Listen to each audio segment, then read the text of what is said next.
آج کا جو ہمارا یہ تفصیلی جائزہ ہے نا، یہ واقعی مائنڈ بلوئنگ ہونے والا ہے۔ بالکل جس ٹاپک پر ہم آج بات کر رہے ہیں وہ اس وقت کی سب سے اہم بحث ہے۔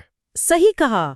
ہم آج ایک ایسے موضوع کی گہرائی میں اترنے والے ہیں جو اس وقت یعنی 2025 اور 2026 کے سب سے بڑے گلوبل فلیش پوائنٹس کے بالکل مرکز میں ہے۔ اصل میں پوری دنیا کی نظریں اس وقت وہیں پر ٹکی ہیں۔ ہاں، اور ہماری آج کی اس گہری تحقیق کا بنیادی ذریعہ جس یوٹیوب چینل کی ایک بہت ہی ڈیٹیل ڈاکیومنٹری ہے جس کا عنوان ہے "The Real Story of Iran's Supreme Leader Ali Khamenei You Don't Know"۔ اور اس ویڈیو میں کچھ ایسے فیکٹس ہیں جو واقعی عام طور پر لوگوں کو نہیں پتا ہوتے۔ ایگزیکٹلی۔ اس نے ہمارے سامنے کچھ ایسے تاریخی واقعات رکھے ہیں جو سوچنے پر مجبور کر دیتے ہیں۔ ہمارا آج کا مقصد اس بات کا گہرا تجزیہ کرنا ہے کہ آخر کیسے ایک عام سا لڑکا جو شروع میں کویتائیں لکھتا تھا، جو شاعری لکھتا تھا، وہ آگے چل کر ایران کا سب سے طاقتور شخص بن گیا۔ یہ واقعی موجودہ صدی کے سب سے اہم تاریخی اور سیاسی ابواب میں سے ایک ہے۔ اور سب سے اہم بات، اس وقت جب مڈل ایسٹ بالکل آگ کے ڈھیر پر بیٹھا ہے، آخر کیوں ایران اور امریکہ ایک دوسرے کے بالکل آمنے سامنے آ کر کھڑے ہو گئے ہیں؟ چلیے اس کے ہر پہلو کو کھول کر دیکھتے ہیں۔ دیکھیں، اس وقت پوری دنیا ایک ایسے نازک موڑ پر کھڑی ہے جہاں کسی بھی وقت جیو پولیٹکس میں ایک بہت بڑا دھماکہ ہو سکتا ہے۔ صحیح بات ہے۔ اور اس تحقیق کے ذریعے سننے والوں کو موجودہ ہیڈ لائنز کے پیچھے چھپی وہ لمبی تاریخ سمجھنے میں مدد ملے گی جو نیوز چینلز پر سطح پر نظر نہیں آتی۔ یہ صرف ایک شخص کی کہانی نہیں ہے، بلکہ ایک پورے خطے کی آئیڈیالوجی اور ٹکراؤ کی کہانی ہے۔ بالکل، اور اسے سمجھے بنا آج کے اس گلوبل ٹینشن کو سمجھنا تقریباً ناممکن ہے۔ میرا ماننا ہے کہ ہمیں شروع سے سٹارٹ کرنا چاہیے۔ تو آئیے اس کہانی کی شروعات بالکل زیرو سے کرتے ہیں۔ چلتے ہیں 1955 کے مشہد شہر میں۔ ذرا منظر کشی کریں۔ اچھا۔ ایک اندھیرا سا کمرہ ہے، وہاں ایک 16 سال کا لڑکا مولوی کے لباس میں بیٹھا ہے۔ صرف 16 سال کا؟ ہاں، اور اس کے ایک ہاتھ میں جلتی ہوئی سگریٹ ہے اور دوسرے ہاتھ میں قلم۔ یہ امیج ہی بہت پاورفل ہے نا؟ یہ لڑکا سگریٹ پیتے ہوئے کویتائیں لکھ رہا ہے اور کاغذ پر پہلا لفظ لکھتا ہے امین، جو کہ اس کا تخلص یعنی پین نیم ہے۔ امین۔ اچانک باہر سڑک سے شور سنائی دیتا ہے۔ وہ کھڑکی کھولتا ہے تو دیکھتا ہے کہ احتجاج ہو رہا ہے اور لوگ ایران کے شاہ کے خلاف نعرے لگا رہے ہیں۔ اور وہاں سے سب بدل جاتا ہے۔ بالکل۔ وہ لڑکا اپنی آدھی جلی سگریٹ اور آدھی لکھی کویتا وہیں ٹیبل پر چھوڑ کر اس بغاوتی جلوس میں شامل ہو جاتا ہے۔ یہ لڑکا اور کوئی نہیں بلکہ علی خامنئی تھا۔ یہاں سب سے حیران کن بات یہ ہے کہ اس لڑکے کا بیک گراؤنڈ کتنا مختلف تھا۔ کیسے؟ دیکھیں، ریسرچ بتاتی ہے کہ خامنئی 1939 میں اسی مشہد شہر میں پیدا ہوئے تھے، جسے شیعہ مسلمانوں کے لیے ایران کا سب سے مقدس شہر مانا جاتا ہے۔ صحیح۔ وہ 8 بہن بھائیوں میں دوسرے نمبر پر تھے اور ان کے والد ایک بہت ہی اسٹرکٹ شیعہ مولوی تھے۔ ایک اور ڈیٹیل جو ان کی آتم کتھا یعنی آٹو بایوگرافی سیل نمبر 14 سے ملتی ہے۔ سیل نمبر 14 میں نے نوٹ کیا تھا یہ۔ ہاں، اس پہ لکھا ہے کہ 1950s کی دہائی میں اسکول میں وہ میتھس اور انگلش میں بہت اچھے تھے۔ ویٹ، میتھس اور انگلش؟ ایک ایسے گھرانے میں جہاں دھرم اور مذہب کا اتنا زیادہ اثر تھا؟ ہاں، یہ واقعی عجیب لگتا ہے۔ اور سب سے شاکنگ بات یہ ہے کہ بتایا جاتا ہے کہ وہ صرف 11 سال کی عمر میں ہی مولوی بن گئے تھے۔ 11 سال کی عمر میں؟ یعنی یہ تو مڈل اسکول کے بچے کی ایج ہوتی ہے۔ ایک بچہ جو 11 سال کی عمر میں مذہبی لباس پہن رہا ہے اور انگلش اور میتھس میں ٹاپ کر رہا ہے۔ یہاں سب سے حیران کن بات یہ ہے کہ اس وقت کے ایران کی سوسائٹی اور اس لڑکے کی زندگی میں کتنا بڑا تضاد تھا۔ آپ اس رضا شاہ پہلوی والے دور کی بات کر رہے ہیں؟ بالکل۔ رضا شاہ پہلوی کے دور میں ایران تیزی سے ماڈرنزم کی طرف جا رہا تھا، پریکٹیکلی یورپ بننے کی کوشش کر رہا تھا۔ حکمران تو مذہب کو ایک فسودہ نظام سمجھ کر پبلک لائف سے خارج کر رہے تھے۔ صحیح کہا۔ اس دور کے ایران میں نائٹ کلبز تھے، عورتیں ویسٹرن کپڑے پہنتی تھیں اور حجاب یا پردے کا تصور بہت پیچھے چھوٹ چکا تھا۔ تو ایک طرف حکومت مغربی طریقے اپنا رہی تھی اور دوسری طرف یہ بچہ تھا جو اسلامی انقلاب کے خواب دیکھ رہا تھا۔ اور اس کی اپنی شخصیت کا تضاد تو دیکھیے، مولوی ہونے کے باوجود انہیں سگریٹ اور پائپ پینے کی ایسی لت تھی کہ جب وہ دوسرے بچوں کے ساتھ کھیلتے تھے تو لوگ ان کا مذاق اڑاتے تھے۔ ہاں، اس زمانے میں ایک چھوٹے سے بچے کا مولوی کے کپڑوں میں ہونا اور پائپ پینا لوگوں کے لیے مزاحیہ بھی تھا اور عجیب بھی۔ تو پھر یہ پوئٹری لکھنے والا اور پائپ پینے والا عام سا لڑکا اچانک ایک انقلابی کیسے بن گیا؟ یہ سفر آہستہ آہستہ شروع ہوا۔ جیسے ہم دیکھتے ہیں کہ 1960s کی دہائی نے ماحول اچانک سے گرم ہونا شروع ہو جاتا ہے۔ 60s کا دور تو واقعی ایک پریشر کوکر کی طرح تھا۔ شاہ کی انہی یورپین پالیسیز کی وجہ سے ملک کے اندر ایک بے چینی پھیلنے لگی تھی۔ عوام کو لگنے لگا تھا کہ شاہ پہلوی اصل میں امریکہ اور یورپ کی کٹ پتلی بن گئے ہیں۔ اور اس بغاوت کو ایک چہرہ تب ملا جب روح اللہ خمینی کی آواز ابھری، جو بعد میں پہلے سپریم لیڈر بنے۔ بالکل، خمینی کا کردار اس کہانی میں ایسے ہے جیسے خمینی کو ان کا پولیٹیکل اور اسپریچول گرو مل گیا ہو۔ اور اسی دوران نوجوان خمینی ان کے قریبی گٹ میں شامل ہو جاتے ہیں۔ اور وہ شاہ کے خلاف اتنے متحرک تھے کہ انہیں 6 بار جیل جانا پڑا۔ 6 بار؟ یہ کوئی چھوٹی بات نہیں ہے۔ انہوں نے وہاں تکلیف برداشت کی اور یہاں سے ان کا ایک عام بچے سے ہارڈنڈ انقلابی بننے کا فیز شروع ہوتا ہے۔ پھر بالآخر عوام کا یہ غصہ 1979 میں اسلامک انقلاب کی شکل میں پھٹ پڑتا ہے اور شاہ کو ملک چھوڑ کر بھاگنا پڑتا ہے۔ لیکن یہاں نظام فوراً ٹھیک نہیں ہو گیا تھا۔ یہاں کہانی واقعی بہت دلچسپ ہو جاتی ہے۔ انقلاب آنے کے بعد سب کچھ ٹھیک نہیں ہوا۔ ملک کے اندر طاقت کی جنگ شروع ہو گئی۔ صحیح کہہ رہی ہیں آپ۔ بامشکل 2 سال گزرے تھے کہ 1981 میں خامنئی پر ایک انتہائی بھیانک جان لیوا حملہ ہوتا ہے۔ وہ حملہ ان کی زندگی اور سیاسی کیریئر کا سب سے بڑا ٹرننگ پوائنٹ تھا۔ ہوا کچھ یوں کہ خامنئی تہران میں ایک مسجد کے اندر پریس کانفرنس کر رہے تھے۔ ان کے بالکل سامنے ٹیبل پر ایک ٹیپ ریکارڈر رکھا تھا جس میں بم فٹ تھا، جو کہ مجاہدین خلق نے رکھا تھا۔ بالکل، یہ تنظیم نئے اسلامی نظام کے سخت خلاف تھی۔ دھماکہ اتنا زوردار تھا کہ خامنئی موت کے بالکل منہ سے واپس آئے۔ وہ بری طرح زخمی ہوئے تھے۔ ان کے دائیں ہاتھ پر ہمیشہ کے لیے لکوہ مار گیا، یعنی وہ پیرالائز ہو گیا، اور ان کے ایک کان کی سننے کی صلاحیت بھی بالکل چلی گئی۔ لیکن دیکھیں، اس حملے نے انہیں کمزور کرنے کے بجائے ایک زندہ شہید کا درجہ دے دیا۔ یہ ان کی پولیٹیکل امیج کے لیے بہت اہم ثابت ہوا۔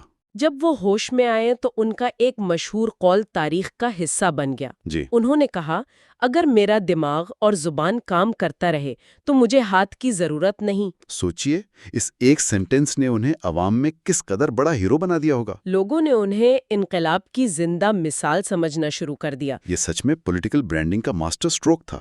لیکن یہاں اس نظام کی وضاحت کرنا بھی ضروری ہے۔ ہاں، ولایت فقیہ کا جو کانسیپٹ ہے۔ بالکل، 1979 کے انقلاب کے بعد جو نیا آئین بنا وہ ولایت فقیہ کے شیعہ نظریے پر مبنی تھا۔ یہ ایک ڈیپلی ریلیجس کانسیپٹ ہے۔ میں اس کو تھوڑا عام فہم انداز میں سمجھنے کی کوشش کر رہی تھی۔ تو آسان لفظوں میں کیا ہم یہ کہہ سکتے ہیں کہ عوام بھلے ہی اپنا صدر چن لے، پارلیمنٹ بنا لے، لیکن ملک کا سٹیئرنگ ویل ہمیشہ سپریم لیڈر کے ہاتھ میں ہی رہے گا؟ آپ نے بالکل ٹھیک مثال دی۔ یعنی صدر صرف انجن چلا رہا ہے، لیکن گاڑی کہاں جائے گی یہ اسٹرکٹلی سپریم لیڈر طے کریں گے۔ یہ پرفیکٹ انالوجی ہے۔ جمہوری نظام ایک دکھاوا ہے یا بس ڈیلی آپریشنز کے لیے ہے؟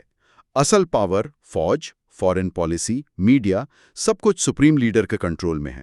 اور خامنئی اسی نظام کی سیڑھیاں چڑھتے گئے۔ 1981 میں جب ایک اور بم دھماکے میں صدر اور وزیر اعظم دونوں کی موت ہو گئی تو ملک میں ایک ویکیوم پیدا ہو گیا۔ اس وقت خامنئی آگے آئے اور صدر بن گئے۔ وہ 1981 سے 1989 تک لگاتار صدر رہے۔ اور یہ وہی دور تھا جب صدام حسین نے ایران پر حملہ کر دیا تھا اور ایران عراق جنگ پورے 8 سال تک چلتی رہی۔ اس جنگ نے ایران کو اندر سے مزید ریڈیکلائز کر دیا۔ پھر آتا ہے 1989 کا سال۔ یہ سال ایک اور میسو پیوٹ ہے کیونکہ خمینی کی وفات ہو جاتی ہے۔ اب اگلا سپریم لیڈر کون ہوگا؟ یہ سب سے بڑا سوال تھا۔ اور ڈاکیومنٹری نے یہاں جو ڈیٹیل دی ہے وہ سچ میں حیران کرتی ہے۔ خمینی اس وقت اس عہدے کے لیے خود کو پولیٹیکلی اور ریلیجسلی قابل نہیں سمجھتے تھے۔ ان کا اپنا ماننا تھا کہ ان کے پاس دھرم اور فقہ کا وہ گہرا علم نہیں ہے۔ لیکن ان کی سیاسی پکڑ اتنی مضبوط تھی کہ آئین یعنی کانسٹیٹیوشن میں تبدیلی کی گئی تاکہ انہیں یہ منصب سونپا جا سکے۔ سوچئے یہ کتنا بڑا پاور موو تھا، ایک شخص جو ورچولی یہ ایکسپٹ کر رہا ہے کہ وہ اعلیٰ ترین آیات اللہ نہیں ہے، لیکن پاس سٹرکچرز نے پورا سسٹم ہی موڈیفائی کر دیا تاکہ انہیں ٹاپ پر لایا جا سکے۔ یہ دکھاتا ہے کہ بیک گراؤنڈ میں انہوں نے اپنے کارڈز کتنی صفائی سے کھیلے تھے۔ اب اگر ہم اس کہانی کو تھوڑا زوم آؤٹ کر کے عالمی منظرنامے پر دیکھیں تو امریکہ اور ایران کی دشمنی کا ذکر لازمی آتا ہے۔ صحیح۔ یہ دونوں ملک فزیکلی 10,000 کلومیٹر سے بھی زیادہ دور ہیں، پھر بھی ان کی دشمنی ایسی ہے کہ تحقیق اسے جنگل کی آگ قرار دیتی ہے، جو کبھی بجھنے کا نام نہیں لیتی۔ اور اس آگ کی چنگاری 1979 میں نہیں بلکہ 1953 میں لگی تھی۔ CIA کے تختہ پلٹ کی وجہ سے۔ بالکل۔ 1953 میں امریکہ کی CIA نے UK کے ساتھ مل کر ایران میں ایک ڈیموکریٹکلی الیکٹڈ پرائم منسٹر کا تختہ پلٹ کیا تھا، کیونکہ اس نے آئل انڈسٹری کو نیشنلائز کر دیا تھا۔ اور اس کے بعد امریکہ نے رضا شاہ پہلاوی کو واپس طاقت سونپی۔ تو ایرانی عوام کے ذہن میں امریکہ ایک ایسی امپیریل طاقت بن چکا تھا جس نے ان کی جمہوریت کو کچل کر ایک ظالم حکمران مسلط کیا۔ اگر ہم اسے بڑے تناظر میں دیکھیں تو امریکہ پر شاہ کا ساتھ دینے کا الزام اس دشمنی کی اصل بنیاد بنا۔ اور اسی غصے کا لاوا 4 نومبر 1979 کو پھوٹا، جسے ہم تہران ہاسٹیج کرائسس کہتے ہیں، جب ایرانی طلبہ نے امریکی ایمبیسی پر دھاوا بول دیا اور 53 امریکیوں کو پورے 444 دن تک بندھک بنائے رکھا۔ لیکن جو فیکٹ سب سے زیادہ ڈسٹربنگ تھا وہ یہ کہ خمینی خود اس ایمبیسی کے اندر گئے تھے اور ان طلبہ کی پیٹھ تھپ تھپائی تھی۔ یہ واضح اشارہ تھا کہ اس قبضے کو اعلیٰ سطح پر سپورٹ کیا جا رہا تھا۔ لیکن ایز این امپارشل آبزرور اگر ہم ہسٹری کو دیکھیں تو ہسٹری لینئر نہیں ہوتی۔ اسی دشمنی کے بیچ 9/11 کا واقعہ بھی سامنے آتا ہے۔ ہاں، وہ واقعہ واقعی پیراڈاکس ہے۔ جب امریکہ پر 9/11 کا دہشت گرد حملہ ہوا تو اچانک سے ایک الگ ہی تصویر سامنے آئی۔ خمینی نے امریکی عوام کے ساتھ ہمدردی کا اظہار کیا، اور تہران کی سڑکوں پر ہزاروں ایرانیوں نے رات کے وقت کینڈل مارچ نکالا۔